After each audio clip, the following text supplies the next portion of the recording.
മത്സ്യബന്ധന മേഖലയിലെ തൊഴിലാളികൾ പല സന്ദർഭങ്ങളിലും നാടിൻ്റെ ജനങ്ങളുടെ പൊതു സംരക്ഷണത്തിന് വേണ്ടി ജീവൻ ബലിയർപ്പിച്ച് പങ്കാളികളാകാൻ തയ്യാറായ വിഭാഗമാണ്. കാലാവസ്ഥാ ദുരന്തങ്ങൾ പ്രതീക്ഷിക്കാതെ നിലവിൽ വന്നു ചേരുന്നതാണ്. എന്നാൽ ശാസ്ത്രീയമായ നിരീക്ഷണങ്ങളുടെ അടിസ്ഥാനത്തിൽ കാലാവസ്ഥയെക്കുറിച്ച് മുൻകൂട്ടി മനസ്സിലാക്കാൻ ഇപ്പോൾ കഴിയുന്നുണ്ട്. അതുമായി ബന്ധപ്പെട്ട ചില പ്രശ്നങ്ങളാണ് ഗവൺമെന്റിന്റെ നിരുത്തരവാദിത്വത്തെക്കുറിച്ച് സഖാവ് ചിത്തരഞ്ജൻ ഇവിടെ സംസാരിച്ചത്.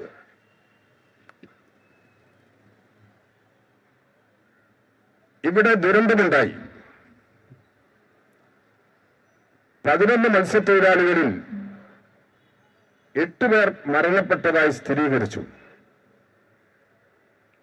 3 പേരെ കാണാനില്ല. അവരെ കണ്ടെത്തേണ്ടതുണ്ട്. ഈ കാര്യത്തിൽ ഗവൺമെന്റ് സ്വീകരിച്ച നിലപാടാണ് നാം പരിശോധിക്കേണ്ടത്.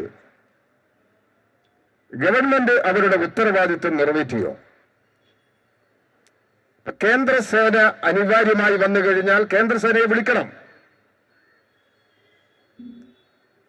ഏതെങ്കിലും ഒരു ഉദ്യോഗസ്ഥരുമായി സംസാരിച്ച് കിട്ടിയില്ല എന്നാണ് ഗവൺമെന്റ് മറുപടി പറയേണ്ടത്.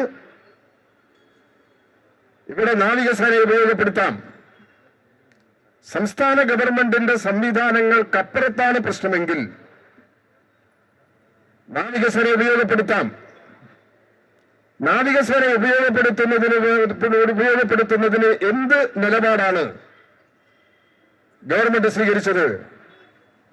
ഇതുവരെയും ഗവൺമെന്റ് വ്യക്തമാക്കിയിട്ടില്ല. നമ്മുടെ നാടിന് വന്ന ഒരു ഗതികേട്, പല മന്ത്രിമാരും ജനങ്ങളെ പരിഹസിച്ചുകൊണ്ട് മാത്രമേ സംസാരിക്കുള്ളൂ, ജനങ്ങളെ അവഹേളിച്ചുകൊണ്ട് മാത്രമേ സംസാരിക്കുള്ളൂ. മുഖ്യമന്ത്രി ഉൾപ്പെടെയുള്ളവർ എല്ലാം അദ്ദേഹത്തിന് അറിയാവുന്നതാണ് എന്നുള്ള മട്ടിൽ തികഞ്ഞ ധിക്കാരത്തോടു കൂടിയുള്ള സമീപനമാണ് സ്വീകരിച്ചുകൊണ്ടിരിക്കുന്നത്. ഇല്ലെങ്കിൽ മത്സ്യത്തൊഴിലാളികളോട് നീതി പുലർത്തുന്നു എങ്കിൽ ഈ കാണാതായവരെ കണ്ടുപിടിക്കുന്നതിനുള്ള നിലപാടുകൾ സ്വീകരിക്കുന്നതിൽ ആത്മാർത്ഥതയുണ്ടെങ്കിൽ എന്തിനാണ് ഈ ദുരന്തമുണ്ടായി 11 ദിവസമെടുത്തു ഈ ദുരന്ത വീടുകളിൽ പോകാൻ? സാധാരണ ഇതുപോലുള്ള ദുരന്തങ്ങൾ ഉണ്ടായിക്കഴിഞ്ഞാൽ സ്റ്റേറ്റിൽ കടൽ തീരങ്ങളിൽ ഉണ്ടാകുന്ന എല്ലാ പ്രശ്നങ്ങൾക്കും പരിഹാരമുണ്ടാക്കാൻ നേതൃത്വം നൽകി പ്രവർത്തിക്കേണ്ടുന്ന ഒരാളാണ് ഫിഷറീസ് വകുപ്പ് മന്ത്രി. ഫിഷറീസ് വകുപ്പ് മന്ത്രി എവിടെ എന്ന ചോദ്യം ഈ ദുരന്തത്തിന് വിധേയരായിട്ടുള്ള കുടുംബങ്ങളിൽ നിന്നുണ്ടായല്ലോ. അതെങ്ങനെ സംഭവിച്ചു? ഗവൺമെന്റിന്റെ ഉത്തരവാദിത്വം കൃത്യമായി നിറവേറ്റിയിട്ടുണ്ടെങ്കിൽ ഇത്തരമൊരു പ്രശ്നം ഉയർന്നു വരുമോ? ഇപ്പോഴും നിൽക്കില്ല. ഇപ്പോഴും ഈ മന്ത്രിമാരെല്ലാം ചെല്ലുന്ന സമയത്ത് എന്താണ് അവർ പറയുന്നത്? അവരുടെ കുടുംബാംഗങ്ങൾ എന്താണ് പറയുന്നത്? ഞങ്ങൾക്കെല്ലാമായ ആളുകളെ നഷ്ടപ്പെട്ടിട്ടുണ്ട്, അവരെവിടെയാണെന്ന് ഞങ്ങൾക്കറിയണം. ഇവിടെ നീണ്ടകരയിൽ മരണപ്പെട്ടിട്ടുള്ള ആ കുടുംബത്തിലെ ഒരു അംഗം, അവിടെ സന്ദർശിച്ച ആളുകൾക്കൊന്നും അദ്ദേഹത്തെ കാണാൻ പറ്റിയിട്ടില്ല.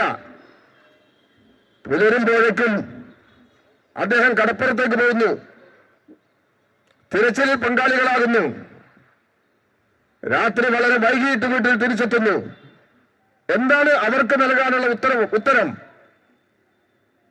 ഗവൺമെന്റിന്റെ ഉത്തരവാദിത്വം നിറവേറ്റുന്നതുമായി ബന്ധപ്പെട്ട് എന്താണ് അവർക്ക് ഈ ദുരിതം അനുഭവിക്കുന്ന, പ്രയാസങ്ങൾ അനുഭവിക്കുന്ന കുടുംബങ്ങളോട് പറയാനുള്ളത്?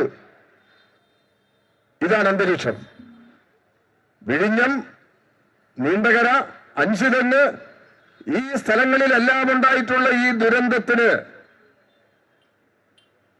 അതിന് പരിഹാരമുണ്ടാക്കുന്ന കാര്യത്തിലുള്ള ഗവൺമെന്റിന്റെ ഉത്തരവാദിത്വം നിറവേറ്റുന്നതിൽ കാണിക്കുന്ന ഈ കുറ്റകരമായ അനാസ്ഥ,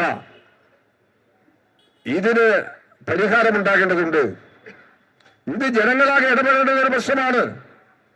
ഗവൺമെന്റിന്റെ നടപടികൾ അങ്ങേയറ്റം ദ്രോഹകരമായുന്ന നിലയിലാണ് എല്ലാ മേഖലകളിലും വന്നുചേർന്നുകൊണ്ടിരിക്കുന്നത്.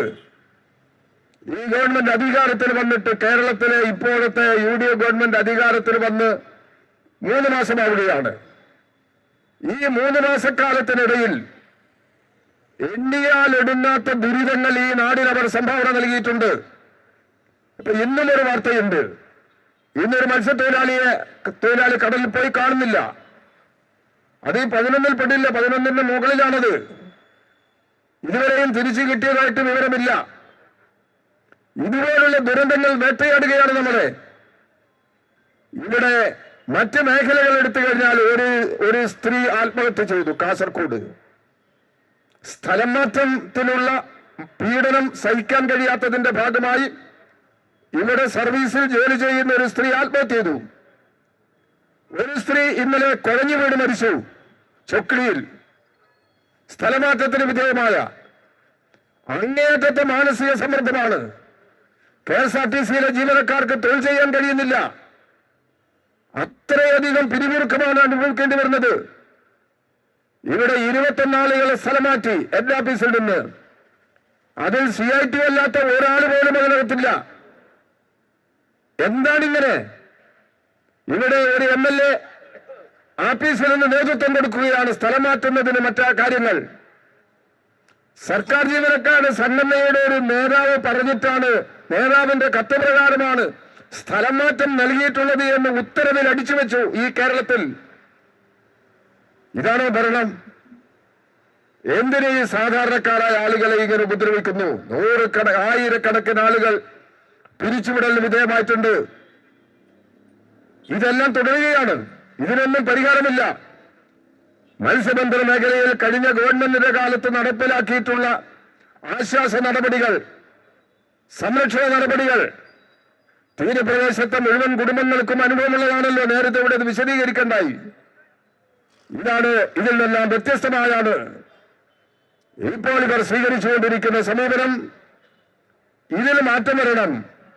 കേരളത്തിലെ ഗവൺമെന്റ് ജനങ്ങൾക്ക് സഹായകരമായ, പ്രത്യേകിച്ച് മത്സ്യമേഖലയിലെ തൊഴിലാളികൾക്ക് സഹായകരമായ, അവർ ഈ നാടിന് വേണ്ടി ചെയ്യുന്ന അവരുടെ സേവനങ്ങൾ പരിഗണിച്ചെങ്കിലും അവരോടുള്ള ഉത്തരവാദിത്വം നിറവേറ്റാൻ ഗവൺമെന്റ് തയ്യാറാകണം.